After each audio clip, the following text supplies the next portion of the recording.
हर हर महादेव। देवों के देव महादेव जी के चरण में प्रणाम करती हूँ, मेरा प्रणाम स्वीकार हो।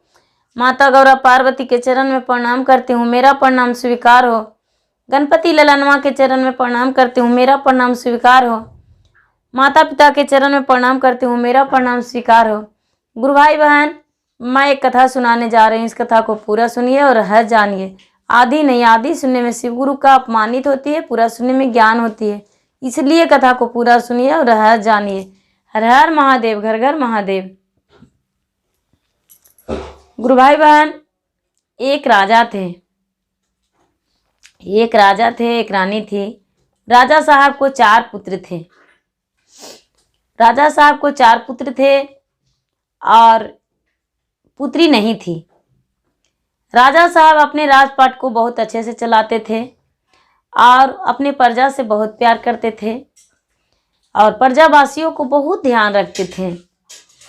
राजा साहब पूजा पाठ में बहुत ध्यान करते थे और बहुत अच्छा से पूजा पाठ करते थे और पूजा पाठ के लिए अपने सारे प्रजा को भी कहते थे कि आप लोग पूजा कीजिए।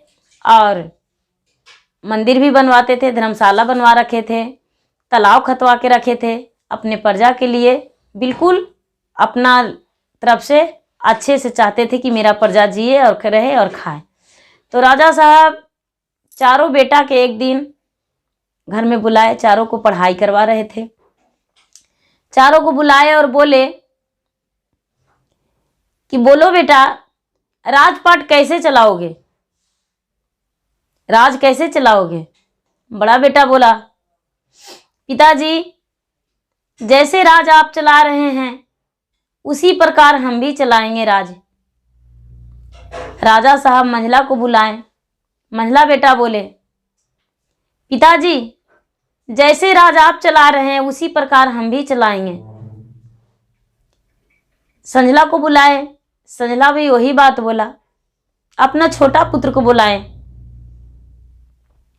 जब छोटा पुत्र को बुलाए तो छोटा पुत्र बोला, पिताजी हम आपसे अलग करेंगे, आप जैसा राजपाट नहीं चलाएंगे, हम अलग करके दिखाएंगे। राजा साहब बोले कि ये तो बहुत खुशी की बात है कि तू अलग करके दिखाएगा। बोले कि पिताजी जो आप किए हैं उस पर हम कभी नहीं रहेंगे, बिल्कुल अलग करेंगे, सारा चीज बदल देंगे। इतना ही में बड़ा भाई बोले कि अरे पिताजी तो एक रानी रखे थे, तुम क्या 2 रानी रखोगे। तो जो मांझिल था वो बोल दिया कि नहीं 2 नहीं 4 रखेगा। मांझिल भाई जो था वो बोल दिया कि 2 नहीं 4 रखेगा। तो जो सांझिल था वो बोल दिया नहीं 6 रखेगा। तो ये अपने से बोला कि नहीं भैया, आप तो 6 ही चुने हैं, हम 7 रानी रखेंगे, हम 7 शादी करेंगे। अब आप लोग खुश हैं। सब भाई और उनके पिता ठठाकर हंसने लगे, उनको बात को मजाक उड़ा दिए। राजा साहब बोले कि देखो बेटा, हम तो ये मनोरंजन कर रहे थे, मेरा मेन बात ये है कि हम रात में सोए हुए थे और सपने में देखे हैं कि चांदी का जमीन पे सोना के मोर बैठ के कुहक रहा है और वो कौन ला देगा। बड़ा बेटा बोला, पिताजी हम ला कर देंगे। मांझिल बेटा बोला, पिताजी हम देंगे। सांझिल बोला, हम ला कर देंगे। छोटा जो था वो बोला कि पिताजी हम तो बहुत छोटा हैं, हमें तो कहीं देखल भी नहीं है, हम कैसे ला सकते हैं। पिताजी बोले उनको, राजा साहब, कि जो हमको ला के देगा सोना के मोर, चांदी की जमीन, उसको हम अपना राज पूरा दे देंगे, उसी को उत्तराधिकारी बनाएंगे, अपना राजपाट बना देंगे, राज दे देंगे और राज अभिषेक कर देंगे। ये जो छोटा बेटा थे वो बोले, पिताजी हमसे ये नहीं होगा, हम बहुत छोटा हैं। चारों बेटा निकल गए। चारों बेटा निकल गए और निकल के चल गए खोजने को लिए। बड़ा वाला भी, मांझिल वाला भी, सांझिल वाला भी, छोटा वाला भी। चारों बेटा निकल गए तो बड़ा बेटा गए पूरब की ओर, मांझिल गए पश्चिम की ओर, सांझिल गए उत्तर की ओर, और जो सबसे छोटा था वो दक्षिण की ओर निकला। दक्षिण की ओर निकला तो चलते चलते चलते चलते कहीं धर्मशाला था। धर्मशाला था तो धर्मशाला में शाम हो गया। वहां पर शाम हो गया तो धर्मशाला में विश्राम करने को लिए रुक गए। विश्राम करने को लिए रुक गए तो उसमें 2 राक्षिनी रहती थी। 2 राक्षिनी रहती थी जो कि दिन भर इधर उधर रहती थी और शाम में वो धर्मशाला में आ जाती थी। ये बेचारा राजा का छोटा पुत्र उसी धर्मशाला में कुछ भोजन लिया था, वो भोजन कर लिया और धर्मशाला में सो गया। सो गया, राक्षिनी आई, खिखियाने लगी। ये कहती है, ये बोलता है बेचारा, अरे मौसी तू कब से यहां रहने लगी हो? हम तुमको खोजते खोजते खोजते खोजते परेशान है मौसी, और तू इधर धर्मशाला में रह रही हो। ये बोला, मेरा कोई बहन नहीं है, हम तुम्हें आज भोज करेंगे, भोजन करेंगे। ये लड़का बोला, मौसी हमको भोजन कर जाना, लेकिन सबसे पहले मेरा सवाल सुनो। मेरे पिताजी सपने में देखे हैं कि चांदी का जमीन पे सोना के मोर कुहक रहा है। उस मोर को हमें लाना है, हम कैसे लाएंगे? ये राक्षिनियां बोली, देखो बेटा, जब तू मौसी बोला है तो हमको भी एक बात सुनो। इसको लाने में बहुत टफ है, बहुत मुश्किल है। इतना मुश्किल है, इतना मुश्किल है कि तू वहां पहुंच नहीं पाओगे। बोला, कैसे? बोले कि देखो बेटा, हम तो छोड़ देंगे, लेकिन आगे जब जाएगा तो बीच रास्ता पे हजारों वर्ष से एक नाग तपस्या कर रहा है। वो उस रास्ता से किसी को हटने जाने नहीं देता है, सीधा निकल जाता है, मुंह फाड़ लेता है और उसका श्वास में सब घुस जाता है मनुष्य। इसलिए मत जाओ। बोला कि मौसी उससे बच जाएंगे तब? बोला कि देखो, उससे बच जाएगा तो गंगा का जो लहरा है नदी, वो नदी में रात दिन 24 घंटा इतना धारा बहता, इतना धारा उमड़ उमड़ के कि तू दह जाएगा। ये लड़का बोला, मौसी उससे भी बच जाएंगे तब? बोला कि देखो पुत्र, उससे भी बच जाएगा तो आगे जाएगा तो एक बहुत बड़ा कुआं है। कुआं है, उसी कुआं में ऊपरी लोग रहती है। कुआं के में वही परी लोग रहती है। वहां जाओगे तो बाल्टी से पानी भरना और नीचे मत देखना। बोला कि अच्छा ठीक है, लेकिन एक शर्त है बेटा, आना तो मेरा बेटी है, उससे शादी करना होगा तुम्हें। ये लड़का बोला, ठीक है, हम लौटेंगे तो शादी कर लेंगे। इतना ही ना? तो हाँ। वहां से चला ये लड़का, राजकुमार, राजा का छोटा पुत्र वहां से चला। तो चलते चलते चलते चलते ये जो नाग नागिन तपस्या कर रहा था बीच रास्ते पे, वहां पर जाके ये लड़का हाथ जोड़ के थोड़ी दूर में एक पैर पे खड़ा हो गया। खड़ा हो गया तो नागिन का भी नजर पड़ गया और नाग को भी नजर पड़ गया। एक पैर पे खड़ा था। नाग कह रहा है नागिन से कि सुनो नागिन, एक मुसाफिर है, इस रास्ते से तो हम किसी को पार नहीं होने दिए हैं, लेकिन यदि ये मुसाफिर इतना तपस्या में है तो जरूर इसका पर कोई मुश्किल है। इसको निगलना नहीं है, भच नहीं करना है, इसको कुछ नहीं करना है, इसको पार होने दीजिए, हम लोग रास्ते से हट जाइए, ये लड़का पार हो जाएगा। नाग और नागिन जब इनको 24 घंटा बीत गया तो नाग नागिन दोनों साइड हो गए। ये लड़का पार हो गया उसी रास्ते से। आगे जाने लगा तो गंगा नदी जो था वो लहरा मार रहा था, पूरा उमड़ रहा था। ये लड़का नदी के आरार पर जाके एक पैर पर खड़ी हो गया भगवान के ध्यान में कि हे महादेव, अपना जटा को संभालिए और हमको पार उस पार जाना है, उस पार हम कैसे जाएं? महादेव अपने जटा संभाल लीजिए। यदि हम उस पार नहीं जाएंगे तो हम मोर नहीं ला सकते हैं, अपने पिता को सपना नहीं पूरा कर पाएंगे। महादेव, अब ऐसा ही करते करते करते करते 3 रात 3 दिन बीत गया।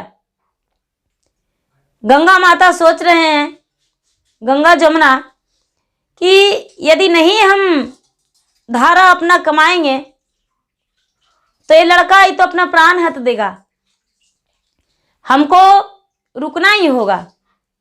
सूख जाएंगे तो ये पार हो जाएगा, अपना धारा बहाते रहेंगे।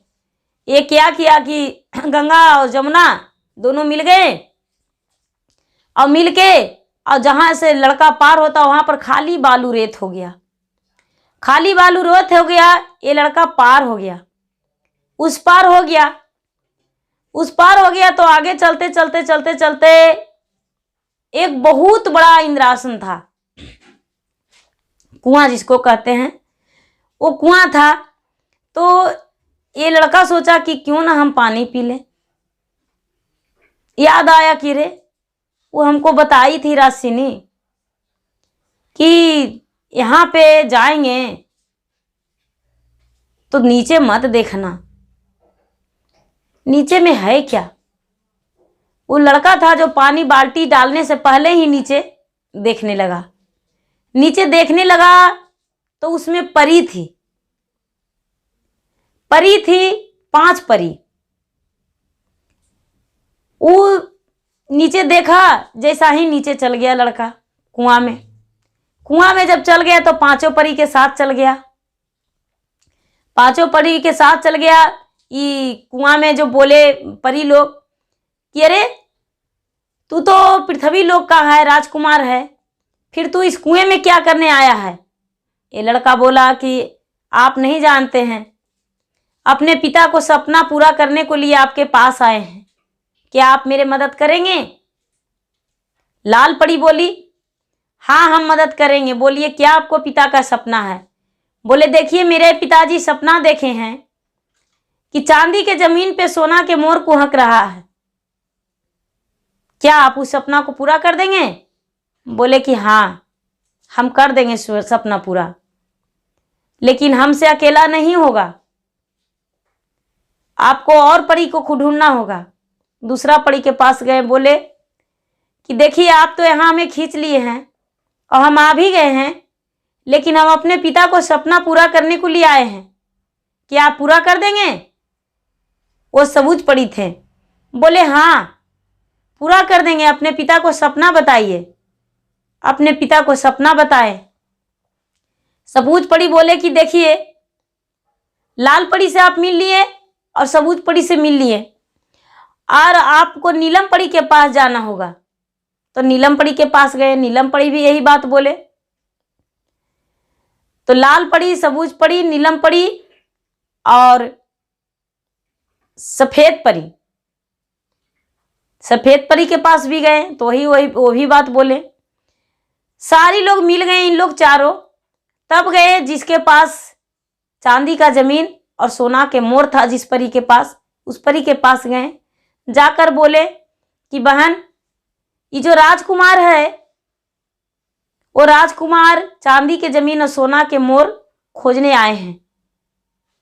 बोले कि हाँ हम तो पूरा कर देंगे इस सपना को, लेकिन मुझे ले जाएगा कौन? लड़का बोला हम ले जाएंगे। बोले ठीक है हम चलेंगे, लेकिन मेरा रहने के लिए 12 कोस का जगह चाहिए, तभी हम आपके पास जा सकते हैं।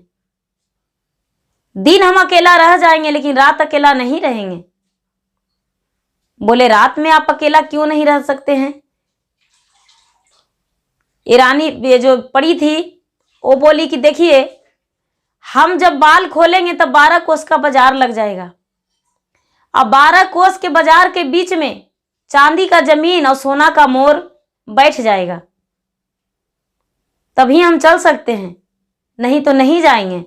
बोले कि ठीक है, आप चलिए, आपको हम देंगे, है उतना। गए, वो पांचों परी को लेकर वहां से चल दिए। पांचों परी को लेकर चल दिए तो चलते चलते चलते चलते फिर गंगा के तट पर आए। गंगा के तट पर आए तो पूरा लहरा मार रहा था। वहां पर फिर इस लड़का ने एक पैर पर खड़ी हो गया। गंगा जमुना देखे कि अरे ये तो वही लड़का है। गंगा जमुना सूख गया। गंगा जमुना सूख गया तो ये लड़का पार हो गया, पांचों परी भी पार हो गई।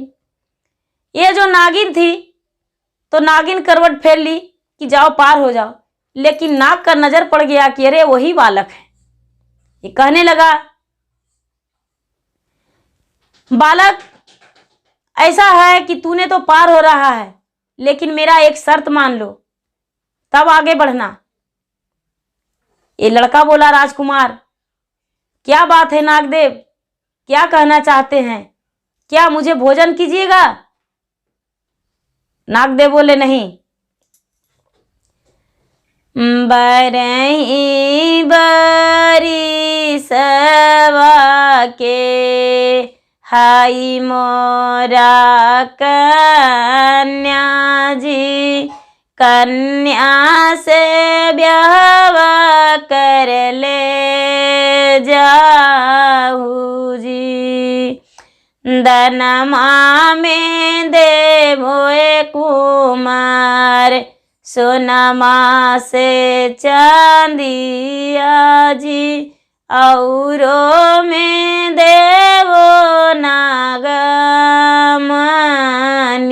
जी, कन्या से ब्याह कर ले जाहू जी। ये राजकुमार बोला, माता से ना पूछली हम, पिता से ना पूछली जी। अरे हम ही आई लाड़ी काया बोध जी, कैसे मैं करियो हम कन्या से विवाह जी। कहाँ ले जाई हमारा खब जी। नाग बोलते हैं, अनमा से धनमाए कुमार, संग देई देई वो जी। और देवो नाग के मानी जी, जाहे तू चावा कुमार, उठ तो महलिया जी। भोगी मेरा जय पाट जी। अब बेचारा सोच रहा है कि अब क्या कहें। नाग नागिन क्या किए कि अपने कन्या, नाग जो थे वो अपना पुत्री को निकाल दिए। पुत्री को निकाल दिए और निकाल कर जमीन में छुपा के रखे थे अपना पुत्री को, किसी को नजर ना लगे। पुत्री को निकाल दिए। अब पुत्री को निकाल दिए तो सुंदर कन्या थी, वो नागिन नहीं थी, सुंदर कन्या थी, वो भी परी थी। वो भी परी थी। ये नागिन और नाग अपने पुत्री को इसको हाथों सौंप दिए और सोने चांदी और हीरा नागमणि इनको दहेज में दे दिए। ये राजकुमार 6 कन्या लेकर वहां से चल दिए तो चलते चलते चलते चलते जो धर्मशाला में रुके थे वही धर्मशाला में फिर शाम हो गया। तो इनका तो वचन दिया हुआ था। शाम हो गया, वहां विश्राम करने लगे। जब विश्राम करने लगे तो रात्रि हुआ तो दोनों राजसिनी आई तो देख रहा है। राजसिनी देखी कि अरे ये तो पहले अकेला आया था, अब 6 गो के साथ में आया है। हम बोले थे इसको कि मेरा बेटी से शादी करना, यदि शादी नहीं करेगा तो इसको यहीं खा जाएंगे। बोले कि देखो हम तुम्हें बोले थे शादी करने को लिए, मेरा कन्या से शादी करो और नहीं तो हम तुम्हें खा जाएंगे। ये लड़का बोला नहीं मौसी, अपना कन्या से बोली थी शादी करने को लिए तो ठीक है कर दो। ये लड़की को अपना निकाली, जो राजसिनी थी वो जांग में अपना छुपा के रख ले थी अपना कन्या को। जांग चीर के राजसिनी निकाल दी अपने कन्या को, पुत्री को, और निकाल के इस लड़का को हाथ धरा दिए कि ठीक है ले जाओ इसे और स्वीकारो। ये लड़का ने हाथ धर लिया और सातों रानी को वहां से लेकर सातों कन्या को चल दिया। जब घर आया है तो घर आते आते इसको 3 महीना बीत गया था। 3 महीना बीत गया था। चारों भाई, तीनों जो भाई थे वो लौट के इधर उधर से आ गए थे और इनको आते आते 3 महीना बीत गया। तीनों भाई कुछ नहीं लेके आए थे। इस साथ वो रानी लेकर आए। उसके माता देखें, पिता देखें, भाई देखें, सातों सब हंसने लगे कि बोला था कि हम 7 रानी से शादी करेंगे, तो लीजिए 7 रानी लेकर आ गया, लेकिन आपको तो सपना नहीं लेकर आया।